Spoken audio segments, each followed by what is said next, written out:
I lived in the UK since I was 15 years old, for about 12 years.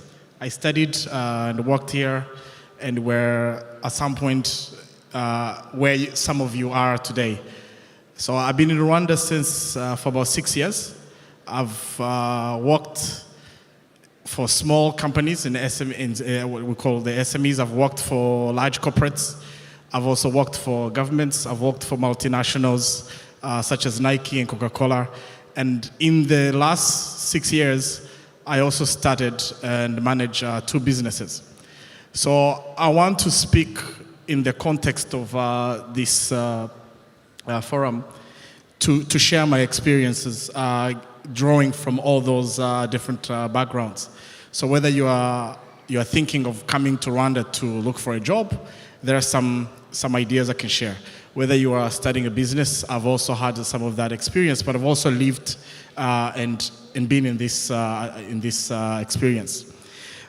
I really want to focus on 3 points that I think can give everybody an experience from someone in the business. Everybody else is speaking from the other perspective.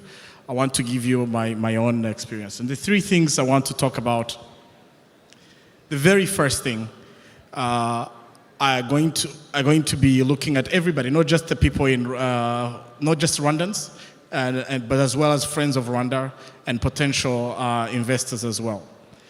The first thing that I've learned about Rwanda and doing business in Rwanda, I think Andrew also touched on that. It's the software of what makes things work in Rwanda. Minister also talked about the climate, the fact that when you come to Rwanda, you can see all these great buildings and nice roads, you can see the infrastructure, you can see the system.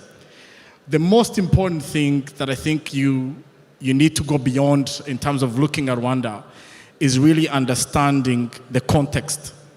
And when I'm talking about context, it's not so much about understanding and learning about our roots and the culture, which are the foundation and the software of everything that our country is built on. It's really about unlearning a lot of the things that you learn while you're in the different societies. A lot of things that you hear in the media, a lot of the things that you've heard about African markets and Rwanda in particular. You can't approach a Rwandan market with that. Moment? Okay. Sorry, I'm being told to pause for a moment. No, huh? You've got 1 minute, okay.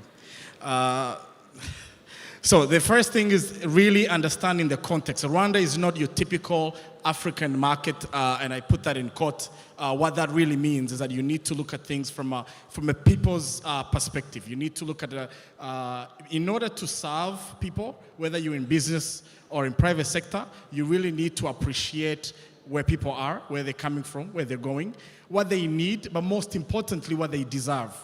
This is the key lesson that I've learned in Rwanda. I'm going to move it to the second thing, which also Minister touched on, is the resilience. It doesn't mean just because you know the market, or just because you are from Rwanda, or you've been in Rwanda a couple of times, that it's going to be easy. You need to have resilience. Don't underestimate how long it takes to build things from ground up, to build the capacity and take things to another level.